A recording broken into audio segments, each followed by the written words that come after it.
Hello students, आज मैं आपको लॉज ऑफ मोशन पढ़ाने वाला। पिछले लेक्चर में हम लोगों ने लॉज ऑफ मोशन के कुछ क्वेश्चन किए थे, लेकिन कुछ लोगों का एक तरीके से रिक्वेस्ट कह लीजिए या ऐसे कह लीजिए सजेशंस कि क्यों ना लॉज ऑफ मोशन का सर न्यूमेरिकल करने से पहले आप एक बार ब्रीफ हमें कर दें न्यूटन्स के लॉज को, जो कि न्यूमेरिकल में जब भी हम कर रहे होते हैं तो पता चला हमें F=ma ही लगाना होता है, लेकिन हमारा बेसिक फंडामेंटल मुझे कुछ कमज़ोर सा लगता है। तो मैंने कहा ठीक है, आपके लिए ये लेक्चर बनाते हैं आप लोगों के लिए। और सबसे बड़ी बात, न्यूटन के बेसिक 3 फंडामेंटल लॉज हैं जो कि ऑलरेडी आपने प्रीवियस क्लासेस में पढ़ रखा होगा। अगर जिनको नहीं भी पता तो मैं आपको बताना चाहूँगा कि न्यूटन्स के जो 3 लॉज हैं बेसिकली, वो दो 3 फंडामेंटल लॉज में पहला लॉज ऑफ इनर्शिया है। लॉज ऑफ इनर्शिया कहता क्या है कि अगर कोई ऑब्जेक्ट जिस पोजीशन या फेज में बनी है उसी पोजीशन या फेज में बनी रहेगी अनलेस और until an external force is applied to it. Let's say कि कोई ऑब्जेक्ट रेस्ट में है तो वो रेस्ट में बनी रहना चाहेगी जब तक कि बाहर से कोई फोर्स ना लगा दिया जाए। अगर कोई मोशन में है तो मोशन में तब तक बना रहना चाहेगा जब तक कि बाहर से कोई एक्सटर्नल फोर्स ना लगा दिया जाए। सिमिलरली, अगर आप किसी डायरेक्शन के लॉन्ग चल रहे हैं, आपका डायरेक्शन तब तक चेंज नहीं होगा जब तक कि आपको बाहर से कोई एक्सटर्नल फोर्स हिंड्रेंस ना कर दे। तो स्टूडेंट, पहला जो न्यूटन्स फर्स्ट लॉ है वही लॉज ऑफ इनर्शिया कहलाता है। और साथ ही समय आपको एक बात और इम्पॉर्टेंट बता दूं, लॉज ऑफ इनर्शिया गैलीलियो ने ऑलरेडी इसका एक कॉन्सेप्ट दे रखा था। उसके बाद मैं आपको बताऊंगा न्यूटन सेकेंड लॉ, जिसको फंडामेंटल लॉ मानते हैं बेसिकली इन तीनों लॉ में। क्यों? मैथमेटिकली तो F=ma होता है, यानी F=ma, जिसको आप 9th-10th क्लास में देखते भी हैं कि बहुत सारे न्यूमेरिकल्स लगते हैं। 9th क्लास में आपने बेसिकली देखा होगा as per syllabus is concern. लेकिन वहाँ हमारा एक वो कॉन्सेप्ट नहीं बनता जो यहाँ आके एज ए मैकेनिक्स के रूप में हमें बनाने की ज़रूरत होती है। इसका फिजिकल अगर सिग्निफिकेंस देखें F=ma का, तो न्यूटन सेकेंड लॉ कहता है the rate of change of momentum, the rate of change of momentum is actually a force. क्यों? वो बहुत बेसिक है, एक लाइन में इसे मिटाने के बाद आपको दिखा भी दूंगा कि रेट ऑफ चेंज, या यही मैं आपको दिखा देता हूँ। Rate of change of momentum मतलब डेल p/डेल t, और डेल p/डेल t का मतलब मास किसी बॉडी का कांस्टेंट रहेगा तो निश्चित है ये डेल v होगा और डेल t होगा, और डेल v/डेल t और कुछ नहीं होता है, ये ma होता है और यही फोर्स है। तो ध्यान से आप देखें तो ये फिजिकल मीनिंग भी दे रहा है, यानी अगर मोमेंटम में चेंज होगा, किसी ऑब्जेक्ट के मोमेंटम में अगर चेंज होता है तो वो फोर्स है, इसका मतलब वहाँ फोर्स अप्लाई हुआ है। अदरवाइज अगर फोर्स नहीं है तो इसका मतलब उसके मोमेंटम में कोई चेंज नहीं आना चाहिए। डियर स्टूडेंट, ज़्यादा डिस्कस नहीं कर सकते, बहुत सारे इसके एग्जाम्पल दिखाए जाते हैं कि न्यूटन सेकेंड लॉ किस तरीके से आप डे टू डे लाइफ में समझ सकते हैं। अभी मैं आगे बढ़ता हूँ। न्यूटन थर्ड लॉ वो भी बहुत ही फंडामेंटल है। ये एक्शन रिएक्शन लॉ से नाम से जाना जाता है, यानी यदि कहीं हम पंच करें तो उसके रिवर्स में एक फोर्स हमने फील किया होगा अभी अपने डे टू डे लाइफ में। सिमिलरली न्यूटन थर्ड लॉ में यही केस न्यूटन ने बताया था कि every body, if you are on any body, if you are exerting force, there will be equal and opposite reaction towards you by that body. और यही Newton third law है। यानी अगर लेट्स से कि कोई फोर्स ऑब्जेक्ट है, one object है, 2 पे फोर्स लग रहा है, तो इसका मतलब ऑब्जेक्ट 2 से 1 पे फोर्स लगेगा, बस डायरेक्शन अपोजिट हो जाएगी। यानी अगर यहाँ पर एक आप फोर्स लगा रहे हैं तो ये वॉल भी आपको एक रिवर्स फोर्स देगा। ठीक है, अब नेक्स्ट हम मूव करते हैं। इस लॉज ऑफ मोशन की कुछ और इंपॉर्टेंट बातें हैं, जैसे मोमेंटम क्या है? P=mv। मैं आपको मैकेनिक्स के अगले चैप्टर में एक और अच्छी बात बताऊंगा आपको कि ये दो मोमेंटम हम पढ़ेंगे अभी, एक लीनियर मोमेंटम, एक एंगुलर मोमेंटम। वहाँ दिखाएंगे भी आपको कि मैकेनिक्स में कैसे लीनियर मोमेंटम जो रोल प्ले कर रहा होता है, यानी न्यूटन्स लॉ जब पढ़ रहे होते हैं स्ट्रेट लाइन मोशन, तो जो रोल लीनियर मोमेंटम का होता है वही रोटेशनल मैकेनिक्स में, मैकेनिक्स दोनों है, ये न्यूटन का मैकेनिक्स यानी 1D 2D 3D इसमें अगर देख रहे हो और वही केस रोटेशन में देख रहे हो, तो यहाँ जो रोल लीनियर मोमेंटम का होगा वही रोल आगे एंगुलर मोमेंटम आने वाला है। तो मोमेंटम अभी जनरलाइज वर्ड ले रहा मैं, आप इसे थोड़ा ध्यान दीजिएगा। ये बाद में भी और लीनियर मोमेंटम, एंगुलर मोमेंटम दोनों पढ़ेंगे, दोनों का डिफरेंस पढ़ेंगे। तो मोमेंटम का बेसिक जो वैल्यू है वो मास इंटू वेलोसिटी होती है, किसी ऑब्जेक्ट का मास कितना है और वो वेलोसिटी क्या अटेन कर रही है, दोनों का प्रोडक्ट ले तो वही उसका मोमेंटम देगा। अब उसके बाद बात करें इम्पल्स की। इम्पल्स शॉर्ट इंटरवल के लिए, एक पल्स मीन्स इम्पल्स यानी एक शॉर्ट इंटरवल के लिए आपने कुछ फोर्स एक्सर्शन दिया कहीं, जैसे एक पंच मारा कहीं, एक पंच मारा तो उस short means fraction of second के लिए जो आपने फोर्स दिया है यानी F इंटू टी, यही आपका इम्पल्स है। अलग अलग बुकों में अलग अलग तरीके से दिखाते हैं, ये डरने की बात नहीं है। अब मैं अगली बात आपको करूँगा कि कंजर्वेशन, इस चैप्टर में जो न्यूमेरिकल्स आते हैं कई बार फंडामेंटली कंजर्वेशन पे बेस्ड होते हैं। जैसे मोमेंटम कंजर्व होना चाहिए। मोमेंटम कंजर्व होने का क्या मतलब है, अगर बाहर से एक्सटर्नल फोर्स सिस्टम का नहीं लगा रहे हैं तो अगर जो भी मोमेंटम है वो मोमेंटम कंजर्व रहेगा।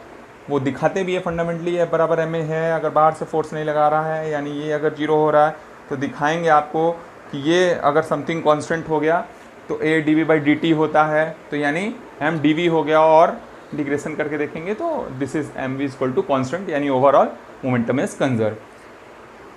और लॉज ऑफ मोशन में बहुत ही इम्पॉर्टेंट टॉपिक है। अब नेक्स्ट बात करेंगे एफबीडी। मैं आपको बता दूं, जब हम लोग प्रॉब्लम कर रहे होते तो जैसे पिछले लेक्चर में हमने आपको एक सीरीज़ दिखाई होगी, उस सीरीज में हमने बताया होगा कि जब बॉडी बनाते हैं तो सबसे बड़ा प्रॉब्लम हमें दिखता है कि नेट फोर्स किधर लग रहा है। नेट फोर्स का एक्सर्शन जिस लड़का या लड़की ने देख लिया तो उन्हें क्वेश्चन करना बहुत ही आसान होता है। तो मैं फ्री बॉडी डायग्राम आपको कुछ बना के भी दिखाना चाहूँगा कि कैसे लगाते हैं।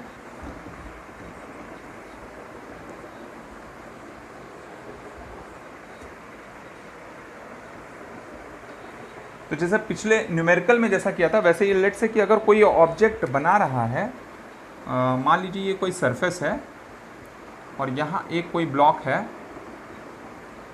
लेट से M1 है, और कोई दूसरा ब्लॉक है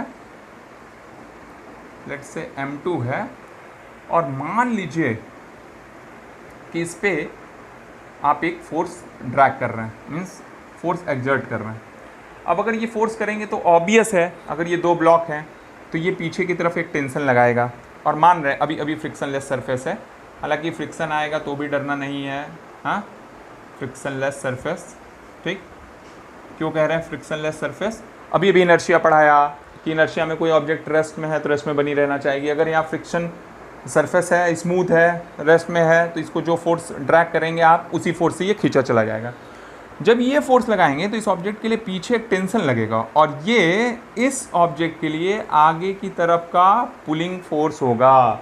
यानी अगर ये एफ फोर्स लगाने पे लेट से एक्सेलरेशन ए ऑब्टेन करता है तो ऑब्वियस है एफ माइनस, अभी मैं फ्रिक्शनलेस सरफेस ही मिटाना चाहूँगा, तो ऑब्वियस है यहाँ जो इस बॉडी पे नेट फोर्स निकलेगा अगर, यानी ये बॉडी कैसे एक्सेलरेट हो रही होगी ये अगर आप देखना चाहेंगे तो F forward force, backward force is T and overall it will give you m1 into A. देखिए कुछ भी नहीं, अगर इंडिविजुअली देखें एज ए न्यूमेरिकल देखें तो ये m1 अगर ब्लॉक है तो इस पर एक फोर्स लग रहा है F, इधर ट्रिगर कर रहा है टेंशन T और ये ओवरऑल एक्सेलरेशन से जा रहा है A।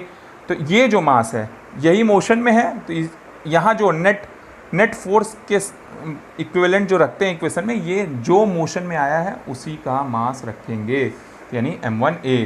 तो ओवरऑल अब t की वैल्यू कैसे निकालेंगे? देखिए अगर ये ब्लॉक इससे कनेक्टेड है तो ऑब्वियस है कि ये भी ब्लॉक a एक्सेलरेशन से ही आगे बढ़ेगा। यानी ये तो पहले वाले के लिए हो गया केस 1। अभी केस 2 अगर डिस्कस करें यानी m2 के लिए, तो m2 के लिए सीधा सीधा यही m2a होगा। क्यों? कोई ड्रैगिंग फोर्स पीछे नहीं है। अगर पीछे फ्रिक्शन लग रहा होता तो t minus this friction is equal to m2a। तो यही वैल्यू उठा के सब्सटीट्यूट कर दीजिए, यहाँ आपको a भी मिल जाएगा और दो इक्वेशन, दो अननोन, t भी मिल जाएगा। होपफुली ये बात आपको समझ में आई होगी और मैकेनिक्स की ये लाइफ लाइन है, एफबीडी बनाना आना चाहिए। अब मैं एक पुली बना के भी दिखाना चाहूँगा असेसमेंट आपको। देखिए लॉज ऑफ मोशन पढ़ना है तो रिलैक्स रहिए, नेट फोर्स निकालने का कॉन्सेप्ट देखिए। सबसे अच्छा एग्जांपल है रस्सिया कस्सी का गेम। लेट्स से कि यहाँ कुछ लोग हैं, कई सारे लोग हैं, अगर ये रस्सी बंधी हुई है, इधर भी हैं, इधर भी हैं। तो कुछ देर बाद आप क्या देखते हैं, अगर ये लोग भारी हैं, लेट्स से कि यहाँ एक कोई सुमो पहलवान जैसा व्यक्ति है जो काफ़ी ताकतवर है, 3 यहाँ भी 3 यहाँ भी, लेकिन अब ये इधर खींचेगा।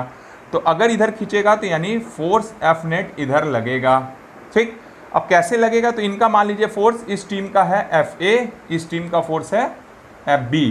तो ओवरऑल कहाँ खींच रहा है एफ नेट, यानी ये अगर ये एक रिमार्क की हुई पॉइंट है जिस पे अगर ये इधर चला जाता है, ये टीम इसके इधर आ जाती है हल्की सी भी, तो इनकी विन मानी जाती है। तो उस केस में रस्साकसी बेस्ट एग्जांपल है। ब्लॉक को रख के समझिए, चाहे 3-3 ब्लॉक रख के समझिए, चाहे 2-2 ब्लॉक के समझिए, एक कोई पॉइंट है रेफरेंस, इससे इधर आएंगे तो ये गेम लूज करेंगे, यानी नेट फोर्स इधर ये लगा दें। तो इनका फोर्स एफ ए, इनका फोर्स है एफ बी, तो निश्चित है कि ये इधर खींचेंगे, ये इधर खींचेंगे। तो overall F A minus of F B is equal to M A, और एम ये क्या है, कैपिटल एम ए कर रहे हैं, ये कैपिटल क्या है, नेट। जैसे ये लोग खींचे हैं तो इनका मास आपको रखना होगा, यानी 2 ऑब्जेक्ट पे अगर एक ब्लॉक ये है, एक ब्लॉक ये है, अगर ये ब्लॉक खींचा जा रहा है तो ये टेंशन, अगर टी हमने पिछले में दिखाया था, ये एफ दिखाया था, तो एफ माइनस टी में इसका मास होगा। यही न्यूमेरिकल में बच्चों को कंफ्यूज करता है, 3-3 मास दिए रहते हैं तो डर जाते हैं किसका मास रखना है। पता चला ए बी सी 3 करके दे दिया, बी पे पूछे कि नेट फोर्स बताइए, तो भी यही कॉन्सेप्ट लगने वाला है। यानी ओवरऑल अगर ये टीम जीत रही है, यानी ये टीम पुल कर रही है, इनका भी फोर्स लग रहा है, तो वो फोर्स डिफरेंस ले लें। मान लीजिए ये बहुत ताकतवर हैं, 100 न्यूटन का फोर्स लगा रहे हैं, और ये थोड़े कमज़ोर टाइप के विपक्षी हैं, 80 न्यूटन का फोर्स यानी 80 न्यूटन का फोर्स लगा रहे हैं। तो ओवरऑल 100 माइनस 80 यानी 20 न्यूटन का नेट फोर्स लगेगा।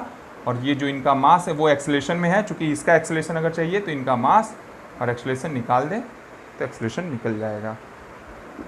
ठीक है, होपफुली वहाँ ब्लॉक करके भी समझाया था। अब मैं एक पुली का प्रॉब्लम लेना चाहूँगा, जैसे पुली भी एक बहुत ही इंपॉर्टेंट टॉपिक है, पुली से भी क्वेश्चन प्राय आते हैं। तो जैसे एक सबसे अच्छा एग्जांपल दे रहा कि लेट्स से कि यहाँ एक कोई मास हैंग किया गया और एक कोई दूसरा मास हैंग किया जा रहा है। ठीक, ये मान लीजिए यहाँ पर भी वही m1, ये m2, बता ये देते हैं, या तो वैल्यू दे देंगे या आपको बता देंगे कि m1 is greater than m2। तो देखिए एक आइडियल कंडीशन है, फिजिक्स वाले ज़्यादा दुख दर्द नहीं देते हैं, बता देंगे आपको कि ये जो पुली ली गई वो फ्रिक्शनलेस है, इस पे जो थ्रेड है वो मान के चलिए मासलेस है, और ये रिजिड एंड से सपोर्टेड है। तो अगर इसका वेट देखें तो नीचे लगेगा m1g, तो रस्सी है या स्ट्रिंग है तो ऊपर लगेगा टेंशन T। अगर ये मासलेस है तो through out uniform mass distribution के कारण यही टेंशन इसको पुल करेगा ऊपर की तरफ, और फिर इस ऑब्जेक्ट का मास वेट कहाँ लगेगा, नीचे। देखिए आप एक कॉन्सेप्ट बना लीजिए, वेट एक फोर्स ही होता है, वेट एक फोर्स ही होता है।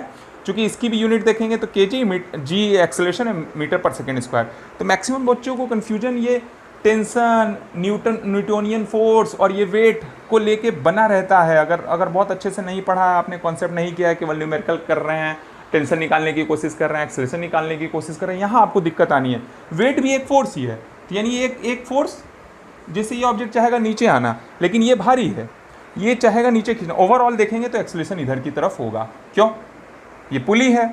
ऐसे ही है सीसॉ का गेम, आप खा पी के बचपन में तंदुरुस्त हैं और चाहते हैं आनंद लेना ग्राउंड में, सीसॉ पे एक अपने बेचारे पतले दुबले सताए हुए दोस्त को वहाँ बैठा देते हैं। तो अभी ऐसे एक बार आप नीचे की तरफ ग्राउंड की तरफ अपने आप को बैठाने की कोशिश करेंगे, वो बेचारा अटका ही रह जाएगा। सिमिलरली ये आप हो गए, ये आपका दोस्त हो गया, जैसे ही ड्रैग करेंगे नीचे की तरफ ये बेचारा ऊपर आने लगेगा। और पेड़ वेड़ पे देखा ही होगा, सावन के महीने में पता चला 2 लोग दोनों तरफ से झूल रहे हैं, तो एक ज़्यादा भारी पड़ गया, तो अच्छा खासा एक इंसिडेंट पेपर में देखने को मिल जाता है।